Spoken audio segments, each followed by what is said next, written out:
Okay, it's Guy Eagle again. I'm with the Renewable Wisdom Trails Cosmology and Library, and today the question is to talk about me and my story, where my training came from, where my history is. And I got a real checkered past. So if you're looking for a non-confrontational person, I'm not it. So, I'm a Métis. I'm a mixed blood. I was born in Grafton, North Dakota, of the Red River Valley of Minnesota, North Dakota, South Dakota, Manitoba, and it is home to the Métis in a lot of people's lineages. I was raised on a family farm, and primarily our focus was on potatoes and seed potatoes. I remember working with the native people when I was a really young boy, and Mexican people and white people all worked the fields. You know, they were using horses back then and wagons.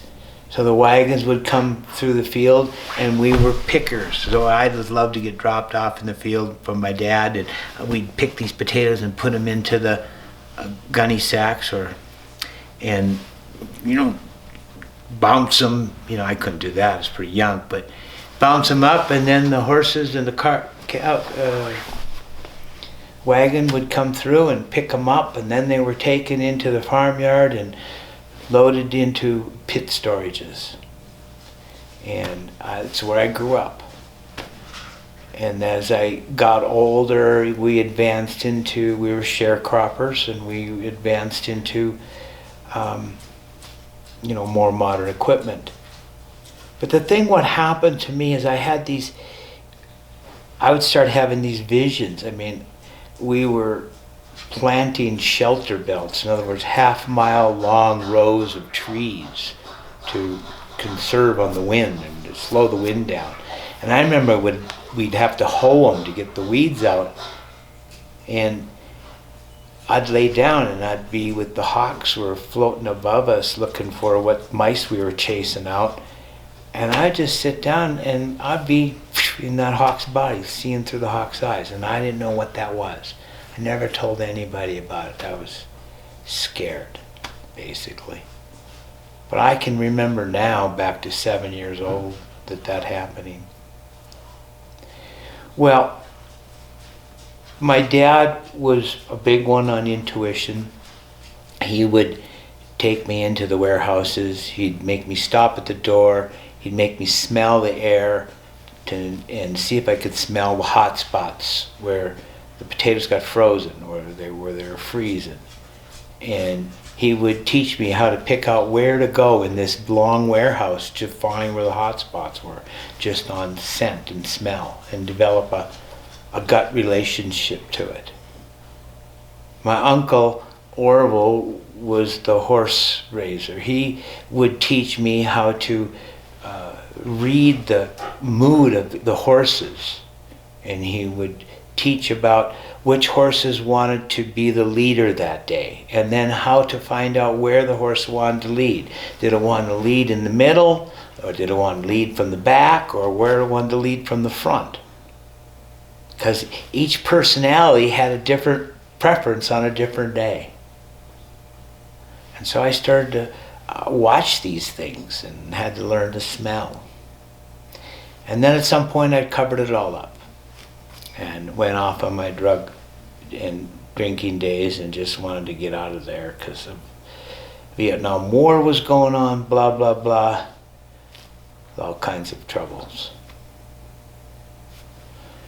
And then somewhere I got sober, and a few years later I started doing sweat lodges with a friend of mine, and I realized I was home. There was something in me that I didn't know about. And I started pursuing it, asking questions. And then my mom's dad was 82 years old, got picked up for DWI on a New Year's Eve. And the only way he could keep his driver's license was to get thrown into treatment for drugs and alcohol. And when that happened, all the secrets came out that we had this whole Native American lineage on the other side of the Canadian border. All these mixed blood people that he had told the lie that he had been French all his life. He even learned French, but he really was Native American. So all his dark skin and all the truth. What happened is I researched out Grandfather Eagleheart or Francis Cree on the Turtle Mountain Reservation. I got a hold of somebody at the local university to get a hold of him and asked if I could come and visit him. And it came through. He called me in a couple weeks, and I went up to the reservation and told him about all this stuff that had been happening to me. And he started teaching me or helping me remember, depending on which way you want to see it. Somewhere along the line, I got a big job offer out in California, and I had already been training with Amora Quinyin out there on clairvoyant training. I was learning some of the secrets coming out of the Berkeley Psychic Institute, the Qigong. And at the meantime, I was seeing a really good curling buddy of mine. Everybody knows what curling is, the sport. But there was this guy that was a psychiatrist. Him and I had played some of the most brutal competitive games against each other, and we were always good friends. And when I started having trouble with the conflicting paradigms inside me, I went to him and asked if he could help me, and he loved to. We were friends. His name was Lee Lip, and we saw each other once a week for over a year. Grandfather Eagleheart would help me remember, Amora Quinyin would help me remember, and Lee would help me integrate it and put it into current society. I got this job offer. I told Eagleheart about it. He said, well, we need to give you a name. We need to have a naming ceremony. You need to have something to remember your lineage. So I went there. 6-hour drive. Went to do this naming ceremony. I come up, and his brother is on the porch. And he says, good to see you again. What? Oh yeah, he says, we were one of those people that were teaching you on the farm when you were a little kid. On the potato fields. And I was just kind of blown away. I didn't remember him, but I knew he wasn't lying to me. That these are the people I was jerking those little sacks with of potatoes way back when I was a young kid. And they had been waiting for me. That took me on a journey is too long and tedious for this time, but basically everywhere I went there was a reminder of that lineage of where I came from Washington to California to Scottsdale, Arizona.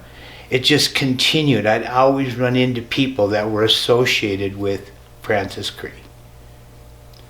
I studied with Amora Quinyin for a number of years and became a teacher for her paradigm, but there were some things that didn't fit for me.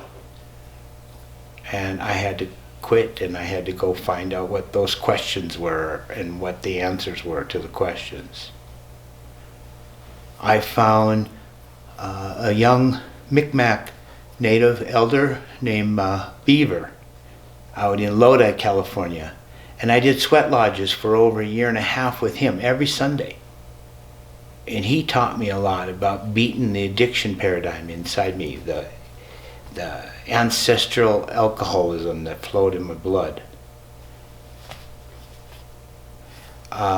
Somewhere along the line there, I made it out of there into the mystery schools of northern Idaho. I had learned that the healing paradigm in the clairvoyant work with Amora Quinyin was too fast. People couldn't integrate it. I learned that the ceremonial work of the ancestors in the Native America they knew was too slow. You needed to live almost in a monastery type scenario to do all the ceremonies that are required for transformation. I was bound and determined to find the middle ground where these two paradigms could coexist and work together.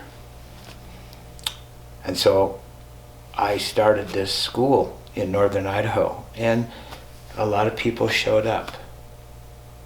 Until we hit a threshold where it seemed like the individual part was taking over too much, and they were losing a sense of the first circle, what we had established. And I knew I had to shut it down. I went to Eagle Heart back in North Dakota and told him what the scenario was. He basically agreed with me, but he wouldn't say it. He just would say something. He'd usually tell me a story and then end it with, "You never know, must be something to it." And I was left to figure out what to do on my own, but really he had already given me the answer. I just didn't know it yet. And when I did know the answer, there was no doubt. It was just a knowing. So I went on from there. I met some folks over in the Mountain Ute, studied with them for a while. I met Shanadi, Crosby, and Dreamweaver was with me, and a couple other people. We went down to meet her at a corn planting ceremony, I believe it was. And I was sharing about a water project that I was involved in at the time. And she became my friend. I mean, she got mad at me when I'd call her grandma. And she'd get pissed at me because she'd say, "Aren't I your friend?" "Well, call me Shanadi. Call me my first name." She wanted a friendship. She didn't want a student.